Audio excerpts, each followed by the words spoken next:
ഇന്ന് നമ്മൾ പഠിക്കാൻ പോകുന്നത് 3ാം ക്ലാസ്സിലെ കേരള പാഠാവലി യൂണിറ്റ് 6-ലെ മായാജാലം എന്ന പാഠഭാഗമാണ്. പാഠത്തിലേക്ക് കടക്കുന്നതിന് മുമ്പ് ചാനൽ ആദ്യമായി കാണുന്നവരാണെങ്കിൽ ലൈക്ക് ചെയ്തും ഷെയർ ചെയ്തും സബ്സ്ക്രൈബ് ചെയ്തും സപ്പോർട്ട് ചെയ്യണേ. ശാസ്ത്രത്തിൻ്റെ സഹായത്തോടു കൂടി നമ്മൾ കാണിക്കുന്ന ചില അത്ഭുതങ്ങളെക്കുറിച്ചാണ് കഴിഞ്ഞ പാഠത്തിൽ നമ്മൾ പഠിച്ചത്.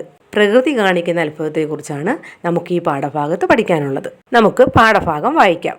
ചില മായാജാലങ്ങൾ നാം ചെയ്തല്ലോ. പ്രകൃതിയിലും ഇത്തരം മായാജാലങ്ങളുണ്ട്. അത്ഭുതകരമായ ഒരു മായാജാലത്തെപ്പറ്റി വായിക്കൂ. നമുക്ക് പാഠഭാഗം നോക്കാം. മായാജാലം. എൻ്റെ കയ്യിൽ എന്തിരിപ്പൂ, എൻ്റെ കയ്യിൽ എന്താണ് ഇരിക്കുന്നത് എന്ന് ആരാ മക്കളെ ചോദിച്ചത്?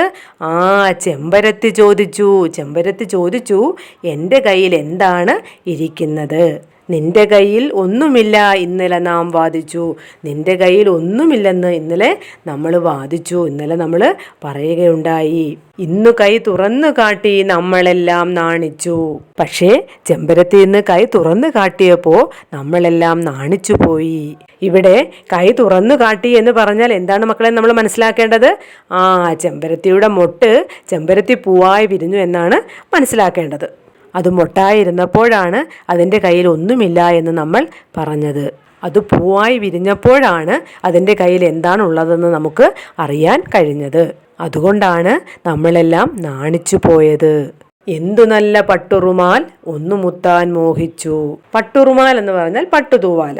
ചെമ്പരത്തിപ്പൂവിൻ്റെ ഇതളുകൾ നിങ്ങൾ ശ്രദ്ധിച്ചിട്ടുണ്ടോ മക്കളെ? പട്ടുപോലെ മൃദുവായിട്ടുള്ളവയല്ലേ അവ? പട്ടുറുമാൽ പോലെയുള്ള ചെമ്പരത്തിപ്പൂവിനെ എന്ത് ചെയ്യാനാണ് ആഗ്രഹം തോന്നിയത് മക്കളെ? ഒന്ന് മുത്താൻ ആഗ്രഹം തോന്നി, ഒന്ന് ഉമ്മ വയ്ക്കാൻ ആഗ്രഹം തോന്നി.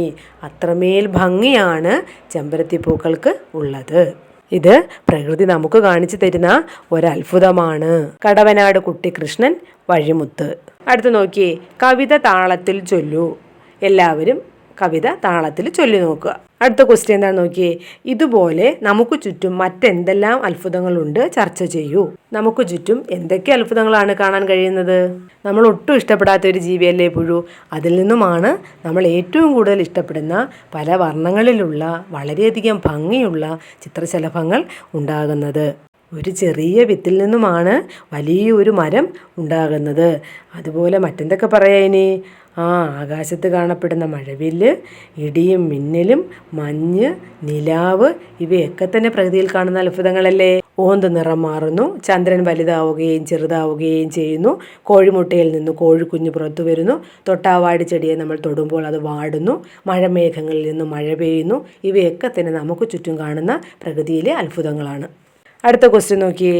കണ്ടെത്തിയ അത്ഭുതങ്ങളെക്കുറിച്ച് എഴുതൂ. കവിതയോ കഥയോ വിവരണമോ എന്തുമാവാം. നിങ്ങൾ കണ്ടെത്തിയ ഏതെങ്കിലും ഒരു അത്ഭുതത്തെക്കുറിച്ച് കഥയോ കവിതയോ വിവരണമോ എഴുതുക. ടീച്ചർ ഇവിടെ മഴവില്ലിനെ കുറിച്ചൊരു കവിതയാണ് നൽകിയിട്ടുള്ളത്.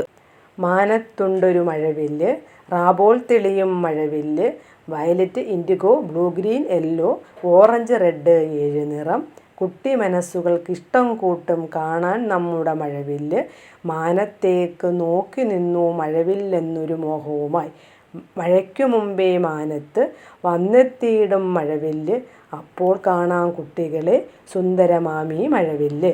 പാഠഭാഗത്തെ പഠന പ്രവർത്തനങ്ങളെല്ലാം നമ്മൾ ചെയ്തിട്ടുണ്ട്. ക്ലാസ് നിങ്ങൾക്ക് ഉപയോഗപ്രദമായെങ്കിൽ കൂട്ടുകാർക്ക് ഷെയർ ചെയ്യണം. ലൈക്ക് ചെയ്തും സബ്സ്ക്രൈബ് ചെയ്തും സപ്പോർട്ട് ചെയ്യുകയും വേണം. Okay, thank